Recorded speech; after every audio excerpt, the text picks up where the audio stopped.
ज्योति steno typing college में आप सभी का स्वागत है बच्चों। ये आपकी डिक्टेशन नंबर है 97। वेबसाइट पे इसको लगा दिया गया, वहाँ जाकर के इसको टाइप कर सकते हैं। Dictation start after 5 second. Sir, the minimum pension has been increased to ₹375 per month with effect from 1st April 1986. This will benefit so many retiring jawans and ex-servicemen. Sir, many pay commission have been appointed since independence. This is the fourth pay commission.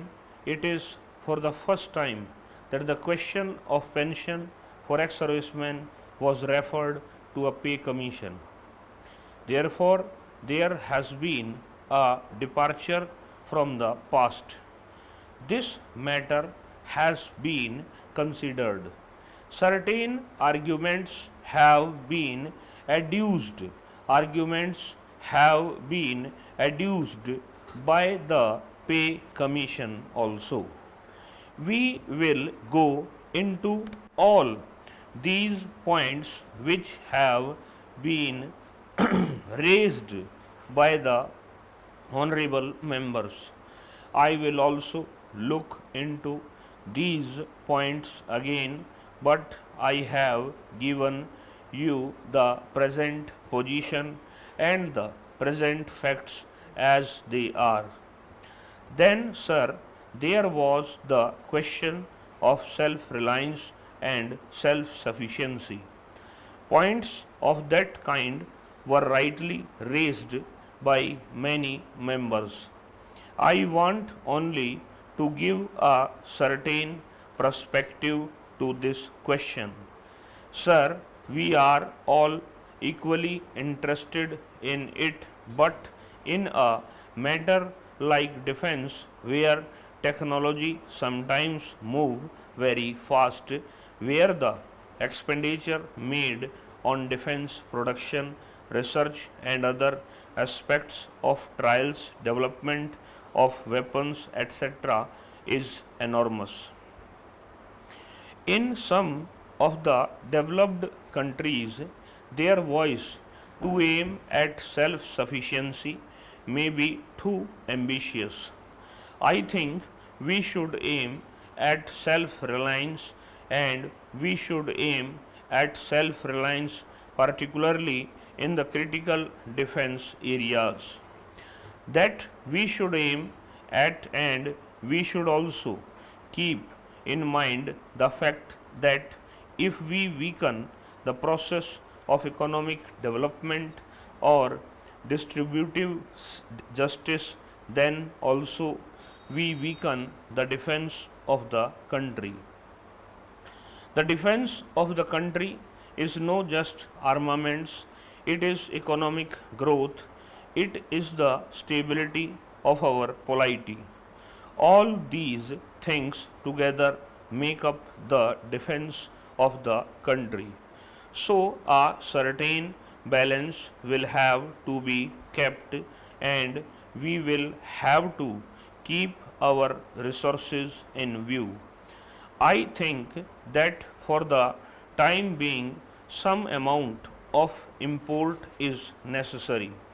There is no alternative to it, but we will have to always keep in mind the facts that the items which were critical to our defense are manufactured as far as possible in the country, that the vendors from whom we purchase are reliable and will not let us down at critical period. This also we should keep in mind. Sir, there can be no self-reliance without indigenization. It has therefore been the constant endeavor of the production units to rapidly and progressively manufacture equipment, components and raw material required for the production needs within the country.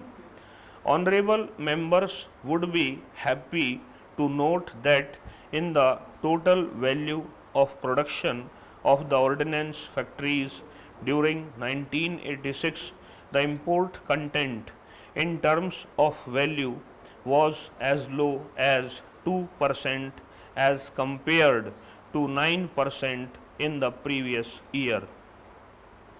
That is a fairly rapid pace of indigenization. There is close interaction between research and development. Sir, a question was raised by my friend regarding offloading of certain items from the ordnance factories to the civil sector industries. Sir, this does not mean that the public sector will not continue to pay a dominant role in defense production, that it will do. But some of the less sophisticated items, the low value added items, these are being sent to the defense from the ordnance factories from the civil services. This will give greater scope for high technology areas to be catered to by the defense sector. I think this is a step in the right direction. If you would like to know the kind of products we are talking about, it is clothing and uniforms, mosquito nets, tents, ammunition carrying bag boxes, wooden crates, and items like that. One point I would like to mention and then pass on to the next item. That is, we are not going to retrench anybody as a result of this policy. There may be cases of redeployment of some, but not retrenchment. Through the civil sector, also production has increased from rupees 55 lakhs to rupees 277 crores in the last few years. But I would like to say that in the defense matters, we should be able to use the total industrial capacity of the country, the total strength of the country, and to do it in a manner that whenever there is danger, all of it can be put to use. With regard to quality and standardization, we are attending to these matters, but I am sure that the House would not like me now to spell out the details. Sir, I have got various points here which have been raised by honorable members, but I think I will seek their indulgence in not replying to these points now individually, because it would take a long time. I would like to assure only my friend from Assam who said that Assam is somehow forgotten. How can Assam be forgotten? Every one of us here sitting in this house is as much concerned about Assam as my friend. I think I can easily speak for all the section of the house when I say this, and therefore this sense of alienation totally unwarranted.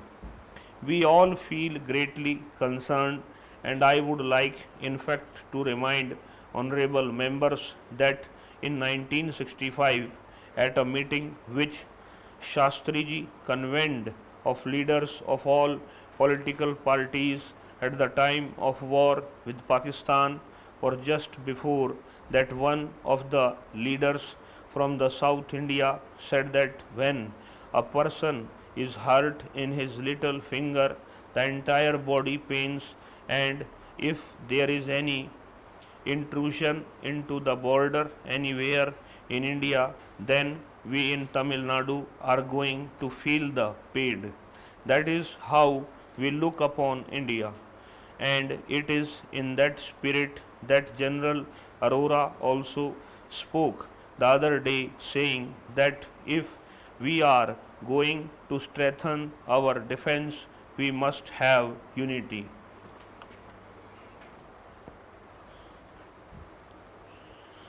इस class में इतना ही बच्चों, नमस्कार बच्चों.